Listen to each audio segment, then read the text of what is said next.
Welcome, everyone. Thank you for joining us today to discuss the HFR Global Hedge Fund Industry Report for the fourth quarter of 2024. Here to discuss with us is Ken Heinz, President of HFR Index. Welcome, Ken. Hello, everyone. Thank you for having me on. Ken, it's a pleasure to have you here. Will you please tell us a little bit about the Global Hedge Fund Industry Report by HFR? Yeah, absolutely. First off, Happy New Year to everyone. It's, I guess, our last video for January. So our last Happy New Year to all of our clients and followers on YouTube. The industry started off with a really exciting beginning to the year.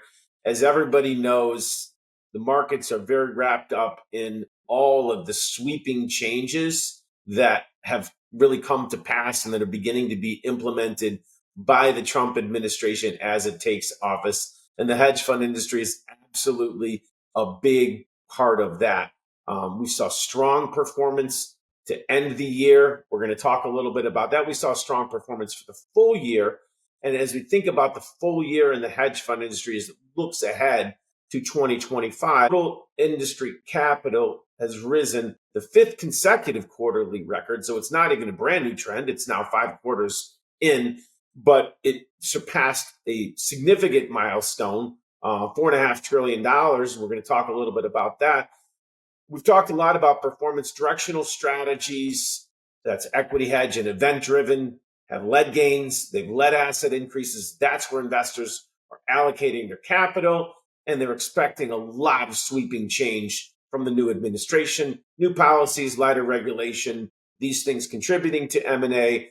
It's all in the press release. And so we've included this QR code here so you can scan that code directly. It'll take you directly to the press release on the HFR website. Wonderful. So yeah, let's look at the data for the assets under management globally in the hedge fund industry.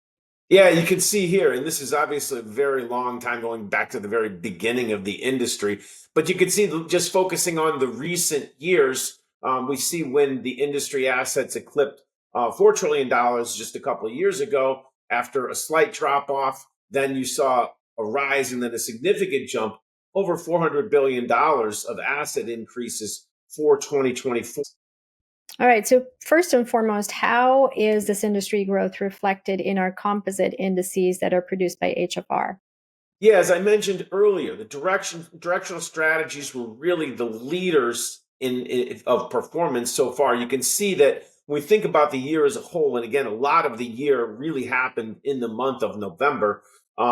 You saw a gain. The leading area was, not surprisingly, directional equity focused strategies, a gain of about 12.3%. That's pretty close to the gain of obviously long only large cap US equities, which we have here at about 12.9%. Overall, for the composite, you can see that the gain of 10%, very exciting gain for the year.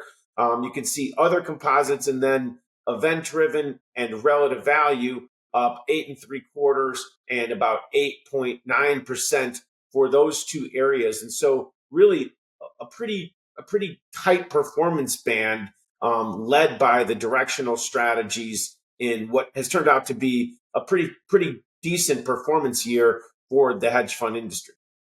So how do sub-strategies differ from the directional strategies at the composite level? Yeah, so if we drill down from the main strategy to the sub-strategy, you really get a better feel of where the strongest areas of performance, not just across the 4 main strategies, but across the 28 or so sub-strategies that exist. And you can see here, that's really where you can see some of the performance leadership and some of the outperformance of equity markets, with that being led by technology, with about 24.75% gain for the HFR 400 Technology Index. Quantitative Directional Index, you can see here 19.8%, strong gain for that. Again, those are quantitative models similar to CTAs, but being run exclusively on the equity space and not so much in the commodity, fixed income, currency space. Equity hedge multi-strategy. We know we have a lot of interest in multi-strategy. We have 4 indices of multi-strategies in each of the 4 main strategies, plus, of course, the multi-manager pod shop index. So 16.3% leading area of performance in the equity hedge space. Then we have energy-based materials. Obviously, a lot of focus on this area with all the sweeping changes associated with the Trump administration. That had a strong year in 2024. A very volatile year, too. At certain points, it was underperforming, but obviously ended the year with a strong gain of 16.25%.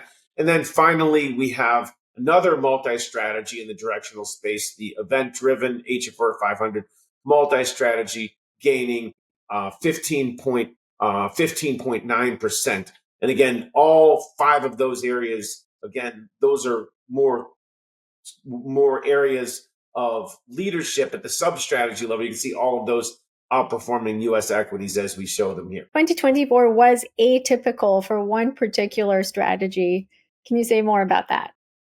Yeah, we certainly, it's probably not surprising because most people are well aware of the record gains for cryptocurrency in 2024. And that was the leading area of overall industry performance. And I want to be clear that the cryptocurrency are funds that are focused specifically on cryptocurrency. They're not included like a sub strategy within the HFRI. We do that specifically for volatility reasons because this area, we've been tracking these indices for quite a long time, actually, since December of 2017. I remember when we launched them. And we've seen the tremendous amount of volatility. And so we track those indices separate from the HFRI so as to not create too much of a bias if they do extremely well, biasing the index upward, or if they do poorly, biasing the index downward. So because of that volatility, we just have them as their own index family. But you can see that when we add it, it sort of overwhelms the vertical axis. You can see all of the other indices are the same as the prior slide, but you can see that when I add cryptocurrency, it sort of modifies the vertical axis. So it's an important area for people to know about as they think about hedge fund performance. Definitely. Okay, so how have investor flows managed over the last several years that we've been tracking them?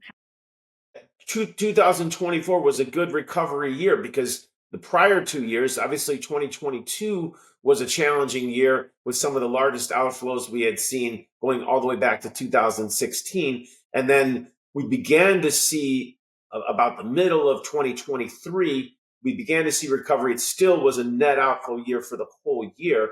And so 2024 was a gain the same way that we saw in 2020. And so we think that's a very constructive environment for growth when we're seeing net new inflows for investors. And that's something that we'll continue to watch into as the new administration takes office and hedge fund investors are very active in this new market environment. And does the report allow us to break down these flows across different strategies? Yeah, absolutely. We can look, and you can see here, this is taking that exact same information on flows and asset growth across the industry and look at them by specific strategies. So you can see, actually, when I consider the full year, and we actually, if you have the report, we actually show quarterly breakdown of this. But what I'm looking here is full year. And you can see the largest area of asset growth is equity hedge. Obviously, it's the largest area of industry capital coming into the year, and it had the strongest performance. So it's reasonably intuitive. And you can see that the other areas of inflows include fixed income based relative value arbitrage, as well as event driven strategies. Okay. So if we take a look at the longer time series, how has industry performance fared relative to the historical high water mark? Yeah, we have a couple of slides on this. I like to look at this one because I think it tells a very powerful story about how industry performance has continued to rise and how it's recovered historically from periods of drawdowns. I think it's a real interesting. It's essentially thinking of all of the funds in the industry as if it were just one single fund and looking at the performance of when it hits a high water mark, when it hits the trough of a drawdown. And you can see here, I've got the 6 largest drawdowns in HFRI performance historically, and you can see how long they've taken. You can see when it hits its bottom, what the percentage decline is up to that. And so obviously the most recent one that we're talking about, just to put it in historical context, began in October of 21, and you can see hit the bottom in September of 22, and then it took 26 months to get back to the next high watermark, which it actually reached in December of 23. And you can see there the blue boxes and the red boxes, are the red triangles, show you when the industry hit those. And then I think that probably the most interesting thing is to see that after the larger drawdowns, the recovery at 6 months and 12 months are obviously very strong, which is what we see, what we show with this slide. We've talked a lot about the performance of the individual strategies, and you can see everything there from the full year 2024. You see that. But when we look at the individual 4 main strategies, you can see that equity hedge has been the strongest performers, not only in the last year, but over the longest time frame that we have. You can see that that's annualized at 10.5%, with a volatility just under 9%. So that's really been the strongest area of performance over the long period. But over different periods of time, you can look at it and see periods of time when other strategies have been stronger at over shorter. For example, if you look at a 3-year or something like that. But I think this tells a powerful story about how hedge fund performance has evolved over the last 34 years. And you can see there's a lot of consistency and a lot of stability in the performance dynamics that we saw not only recently, but also over the long term. Wonderful. So can you please elaborate for us what else one might expect to find in the global report and how we can access it? Yeah, again, probably the easiest way to go directly to it is to visit our website. It'll be the first thing you see there in the carousel of items and topics. So you go directly to www.hfr.com. When you do visit there, you'll see the global report as the first thing in the carousel.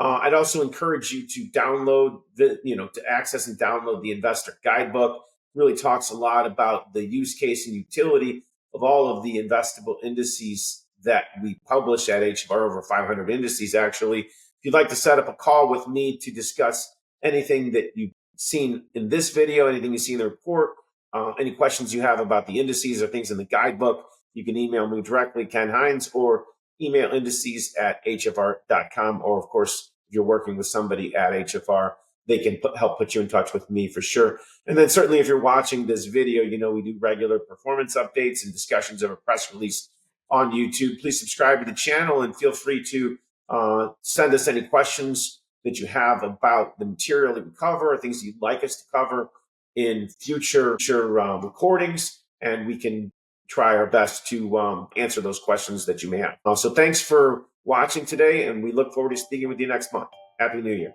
Thanks for your time, Ken.